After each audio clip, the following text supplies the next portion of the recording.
बोलो शंकर भोले भगवान की जय। बच्ची को जब शादी होता है तो बच्ची बहुत रोती है, क्योंकि वही उसी को आखिरी रोना है। और लड़का उस दिन बहुत खुशी होता है, वो हंसता है, क्योंकि वो भी उसी को आखिरी हंसी है और खुशी है। भगवान को 108 नाम है, उसको अंदर एक नाम जिंदगी कन्हैया है। सब कोई आया, पर जीवन कन्हैया कभी नहीं आया। भगवान दूर नहीं है, आपको और मेरे पास ही में है। आपको और हमारा जिंदगी ही कन्हैया है। वो जितना दिन मेरे अंदर है तब तक हम है। जिस दिन मेरे अंदर नहीं रहेगा उस दिन हम नितिन विश्वास नहीं रहेंगे। जब आप और हम मरेंगे तब सबको ये कहेगा जल्दी करो और साफ सफाई करो, कब से घर में खाना बना नहीं है। इंसान जब मरता है तब उसको कीमत भी आम जनता को पास बढ़ जाता है।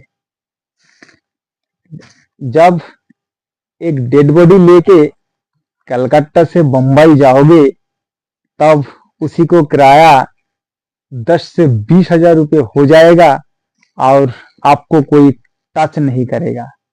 अगर आप जिंदा रहोगे तो वो किराया आपको 1,000 के भीतर हो जाएगा।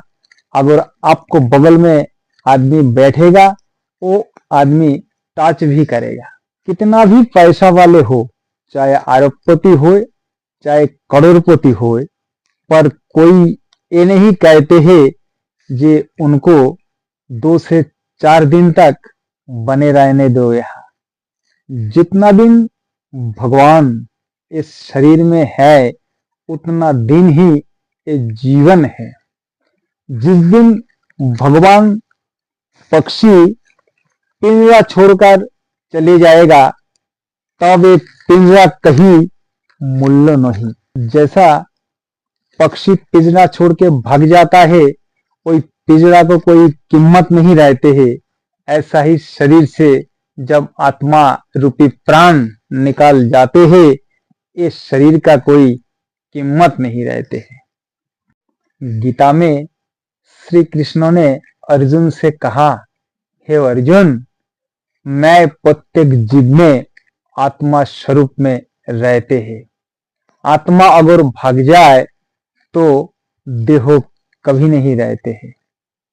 एक बार नारद मुनि विषन्न बदन में, मतलब उदास होके एक जगह खड़े हैं।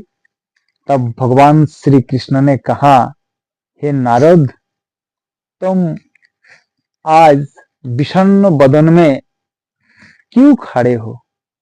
नारद मुनि कहते हैं, हाँ, मेरा मन आज खराब है इसलिए हम खड़े हैं। भगवान कहते हैं, नारद मुनि, तो मुझे पता तो चले जे तुम क्यों उदास होके यहाँ खड़े हो।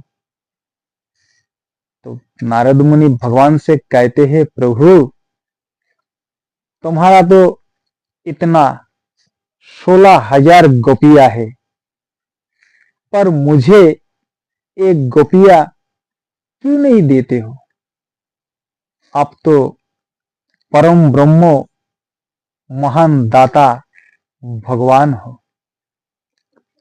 तब श्री कृष्ण कहते हैं, ठीक है नारद, तुम्हें दुनिया में जितना भी गोपी और नारियां है तुम्हें मैंने दी, पर एक घर में नहीं जाना।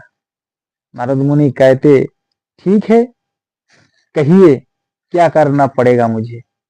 कृष्ण भगवान कहते हैं, आज वृंदावन में 16,000 गोपियां है और 16,000 कमरा है।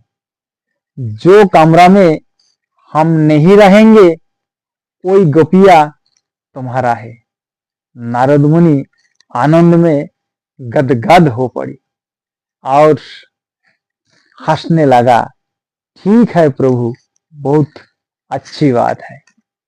वो दिन नारद मुनि रोज जो एक परदनिया पहनते थे, उस दिन तीन तीन परदनिया पहना और अच्छी तरह से बड़े बड़े तिलक चंदन लगाया और खूब सुंदर माला पहन के वृंदावन तरफ चल दिया।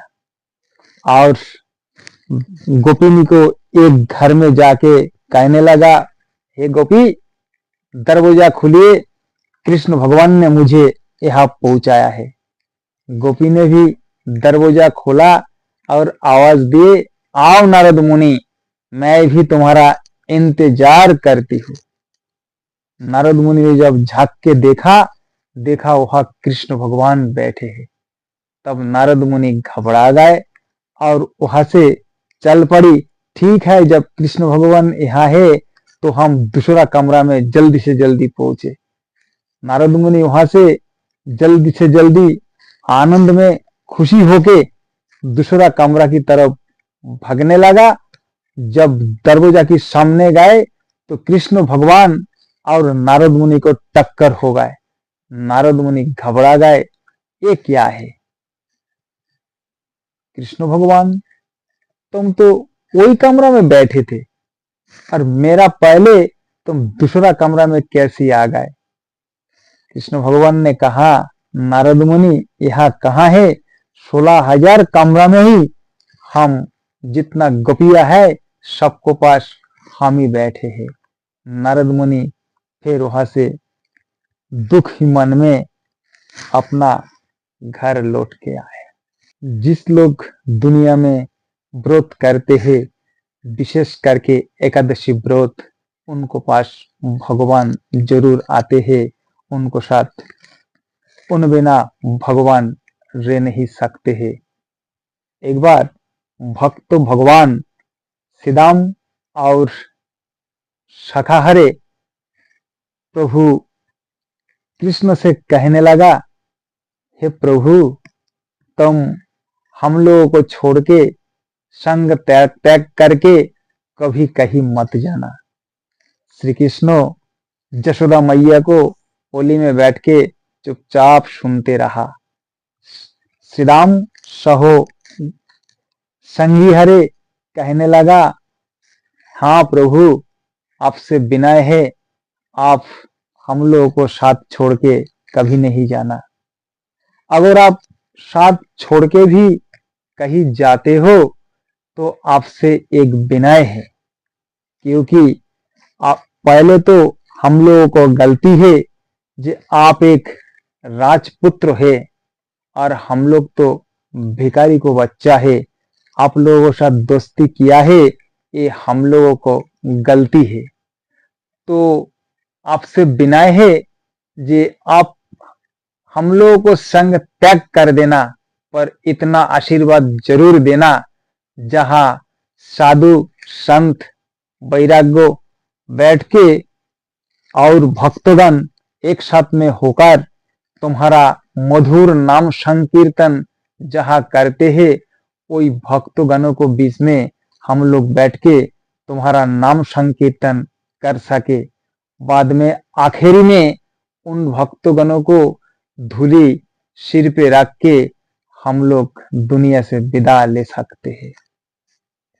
मेरे भाई और बहनों, अगर ये बातें अगर आप लोगों को थोड़ी अच्छी लगे तो मेरा YouTube चैनल में थोड़ी लाइक और सब्सक्राइब कर देना।